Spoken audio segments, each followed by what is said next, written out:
حکم دادگاه شهر حصار درباره محکوم کردن شیخ مصلح الدین رضایف روز 25 فوریه صادر شده است، اما مسئولین دادگاه تنها روز 1 مارس صادر شدن قرار را تصدیق کردند. یک مسئول دادگاه شهر حصار در صحبت با رادیو آزادی گفت شیخ رضایف بر اساس ماده 237 قسم 2 یعنی اوباشی و 32138 یعنی سوء قصد تجاوز به ناموس به 6 سال زندان محکوم شده است. نزدیکان شیخ رضایف گفتند حکم دادگاه را قبول ندارند چون فرزند آنها بیگناه است و به خاطر پدرش بازداشت و زندانی شده است. مهرنگار رضایف و مادر شیخ رضایف هفته گذشته به رادیو آزادی گفته بود حتی آنها را به تالار مرافعه راه ندادند.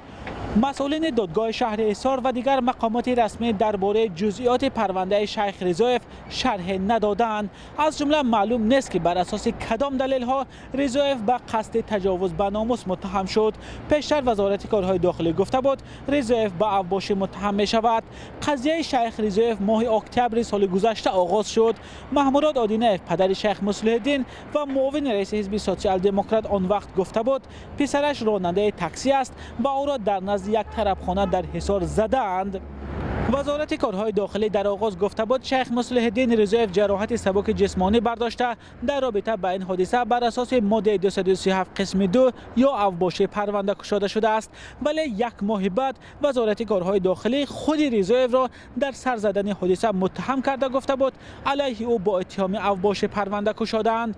مهرنگار رضایف و مادر شیخ مصلح الدین رضایف میگوید پسرش در آغاز همچون جبر دیده ثبت شده بود، اما بعد فرار پدرش او را بازداشت و علیهش پرونده باز کردند. مقامات به این نظر پاسخ ندادند، اما در نواری که وزارت کارهای داخلی نشر کرد شیخ رضایف میگوید دختر را به خاطر ندادن راهگیرا 1 مشت زده است. نزدیکان شیخ رضایف گفتند او در زیر شکنجه این چیز را گفته است. شیخ رضایف در حال به 6 سال زندان محکوم می شود که 1 ماه پیش پدر او محمود آدینه با اتهام اوباشی و دعوت به سرنگونی حاکمیت به 14 سال زندان محکوم شد. حبیب الله رضایف پسر دیگر محمود آدینه نیز با اتهام اوباشی از سوی دادگاه 58000 سومانی جریمه شده است، اما محمود آدینه و پیوندانش حکم دادگاه را قبول ندارند و آن را ناعادلانه گفتند.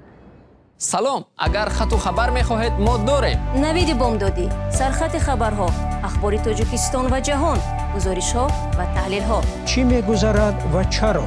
دانستن فهمیدن است. ضمیمه یا اپ ما را بگیرید.